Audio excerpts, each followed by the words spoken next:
आज की ये वीडियो मेरे एक सब्सक्राइबर के अनुरोध पर है।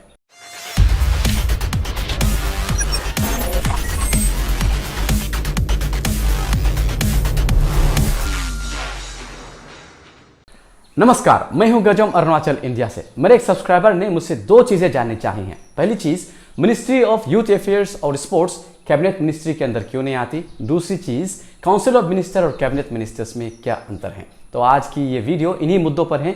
अगर वीडियो को पसंद करते हैं तो लाइक कीजिएगा, दोस्तों के साथ शेयर भी, और अगर चैनल में नए हैं तो चैनल को सब्सक्राइब भी जरूर कर दीजिएगा। और बहुत इंपॉर्टेंटली आप इस वीडियो को पूरा देखिएगा क्योंकि आपका जनरल नॉलेज बहुत ज़्यादा बढ़ने वाला है। तो चलिए वीडियो को शुरू करते हैं और हम पहले मिनिस्ट्री ऑफ यूथ अफेयर्स और स्पोर्ट्स के मसले को टेकअप करते हैं। इसे आपको बताने के लिए, पूरी तरीके से आपको इसकी जानकारी देने के लिए, इसकी हिस्ट्री से, इसके इतिहास से मैं आपको थोड़ा वाकिफ़ करवाता हूँ। घबराइए मत, बहुत ही बोरिंग हिस्ट्री नहीं है, आपको शुरुआत से थोड़ा बताता हूँ। देखिए, हमारे देश ने 1947 में आज़ादी पाई, पर उस वक्त तक 200 साल से ज़्यादा की गुलामी, उसके कारण गरीबी, बेरोजगारी के चलते हमारी तब की सरकार सिर्फ बुनियादी चीज़ों पर ही ध्यान दे पा रही थी। मतलब उस वक्त तक और कई सालों तक मिनिस्ट्रीज में home affairs and states, ministry of I&B, law, defence, education, food and agriculture, health और कुछ मिनिस्ट्रीज के अलावा कोई और मिनिस्ट्री नहीं थी। यहाँ तक कि कैबिनेट मिनिस्ट्री में भी मिनिस्टर्स विदाउट पोर्टफोलियो भी थे। लेकिन इन हालातों में भी 1951 में हमारे देश ने पहले एशियन गेम्स को होस्ट किया और इसका उद्घाटन किया हमारे देश के पहले राष्ट्रपति डॉक्टर राजेंद्र प्रसाद ने।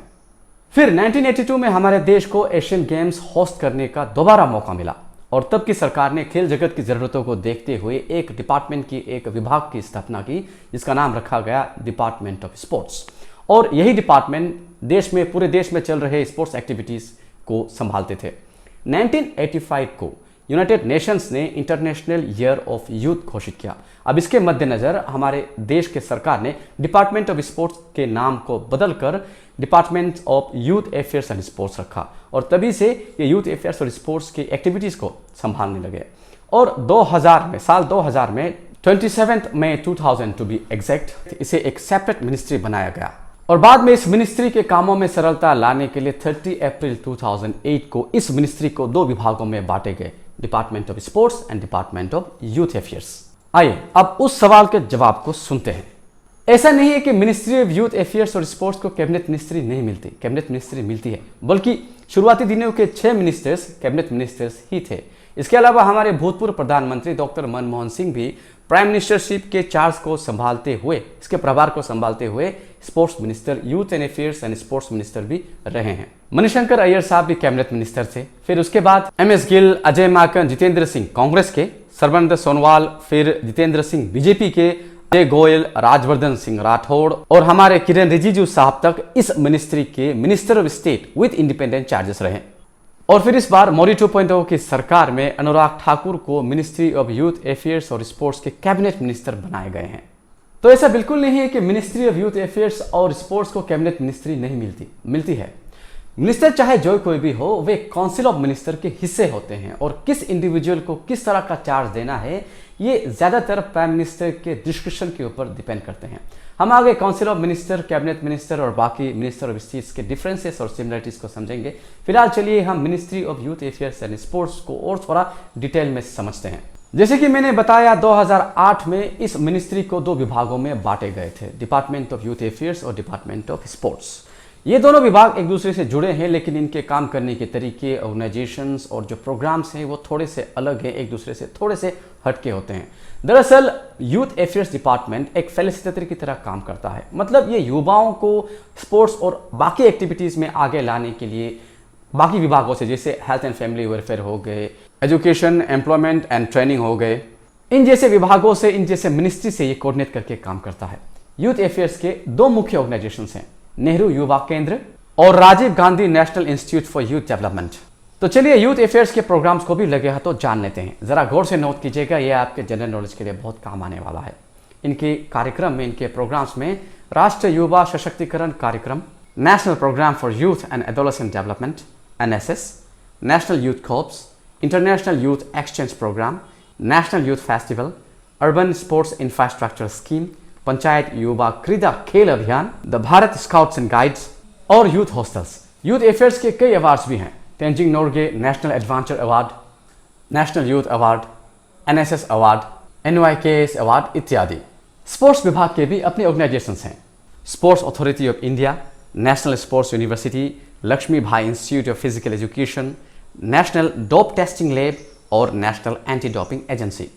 अवार्ड्स में department of sports Dronacharya award, Arjuna award, Dhyanchand award, Rajiv Gandhi Khel Ratna, Rashtra Khel Protsahan Puraskar और मौलाना अबुल कलाम आज़ाद ट्रॉफी जैसे अवार्ड्स हैं। तो आई होप अभी ये बात पूरी तरह क्लियर है कि मिनिस्ट्री ऑफ यूथ अफेयर्स और स्पोर्ट्स को भी कैबिनेट मिनिस्ट्री मिलती है। चलिए अभी council of ministers, cabinet ministers, ministers of state without independent charges, ministers of state with independent charges के डिफरेंसेस और सिमिलरिटीज को थोड़ा समझते हैं।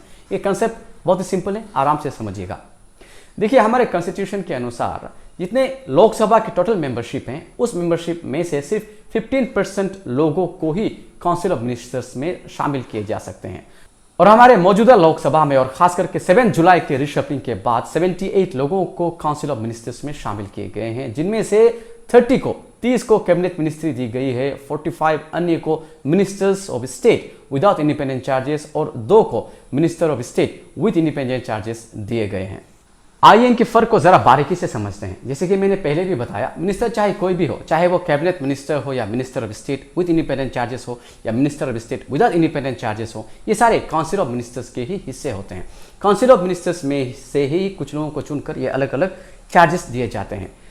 कैबिनेट वो मिनिस्टर्स होते हैं, आप मान सकते हैं कैबिनेट सबसे सीनियर मोस्ट मिनिस्टर्स होते हैं और उन्हीं मिनिस्टर्स को अलग अलग डिपार्टमेंट दिए जाते हैं जिसे वे इंडिपेंडेंटली संभालते हैं और उनके डिस्कशन के लिए कैबिनेट मीटिंग रखी जाती है जहाँ सिर्फ कैबिनेट मिनिस्टर्स को ही अलाउड होते हैं। और जैसे कि मैं बता रहा हूँ, कैबिनेट मिनिस्टर्स के अपने अलग अलग डिपार्टमेंट होते हैं और इंडिपेंडेंटली वे ज़्यादातर डिसीजन ले सकते हैं। कुछ भी कन्फ्यूजन हो तो कैबिनेट मिनिस्ट्री में जब कैबिनेट मीटिंग होती है, उस मीटिंग में वे डिस्कस कर सकते हैं। जहाँ तक मिनिस्टर ऑफ स्टेट का सवाल है विदाउट इंडिपेंडेंट चार्जेस, वे कैबिनेट मिनिस्टर्स के जूनियर होते हैं।